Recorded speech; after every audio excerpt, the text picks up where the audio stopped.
अगर GST law में GST officer के द्वारा आपके अगेंस्ट डिमांड रेज की गई है, ऑर्डर पास किया गया है, तो ऐसे में आपको अगर लगता है कि यह जो ऑर्डर पास किया गया है, डिमांड रेज की गई है, इसमें काफी सारे फैक्ट्स को इग्नोर किया गया है या फिर आपकी बात को नहीं सुना गया है, तो आप इस ऑर्डर के अगेंस्ट अपील फाइल कर सकते हैं। आपको 3 महीने का समय दिया गया है अपील फाइल करने के लिए, और अगर किसी वजह से आप अपील फाइल नहीं कर पाते हैं, तो ऐसे में आपको फर्दर 1 महीने तक का समय दिया जा सकता है अपील फाइलिंग के लिए। लेकिन ये जो 1 महीने का समय आपको दिया जाता है, अगर आपके पास एक वैलिड रीजन होगा, वैलिड ग्राउंड होगा क्यों आप 3 महीने के अंदर अपील फाइल नहीं कर पाए, और अथॉरिटीज को लगता है कि वो वैलिड रीजन है, तो ही आपका यह जो डिले है उसको कंडोन किया जाएगा और आपकी अपील को एक्सेप्ट किया जाएगा।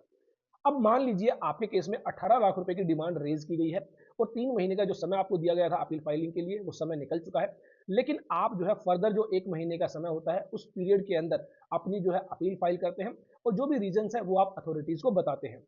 अब इसी बीच में आपके अगेंस्ट रिकवरी इशू कर दी जाती है। जो 18 लाख रुपीज जो आपसे रिकवर किए जाने हैं, वो आपके कैश लेजर से या फिर बैंक अकाउंट से रिकवर हो जाते हैं। 18 लाख रुपए की अमाउंट रिकवर की जानी थी, लेकिन रिकवरी कर ली जाती है 23 लाख रुपीज की। और उसके बाद आपको पता चलता है कि जो अपील आपने फाइल की थी उसको भी रिजेक्ट कर दिया गया है, तो ऐसे में अब आप क्या करें।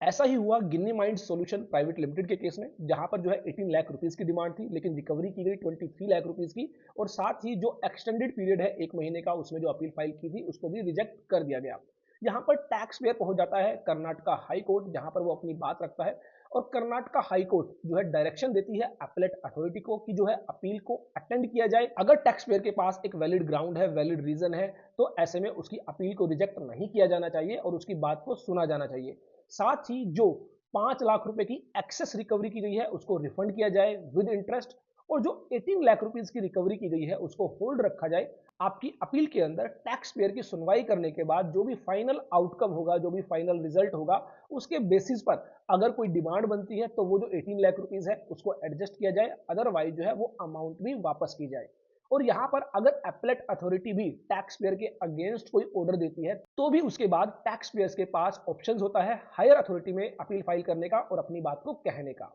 तो उम्मीद करता हूं आपके केस में कभी ऐसी कोई प्रॉब्लम आपके साथ हो तो आप भी इन ऑप्शंस को एक्सप्लोर कर सकते हैं। आपको भी पता होना चाहिए जीएसटी लॉ में आपको क्या राइट्स दिए गए हैं और उन राइट्स को आप किस तरह से यूज कर सकते हैं। तो आई होप मेरी यह वीडियो आपके लिए यूजफुल होगी, और ढेर सारी ऐसी ही वीडियोस के लिए देखते रहिए हमारे YouTube channel all about taxes को।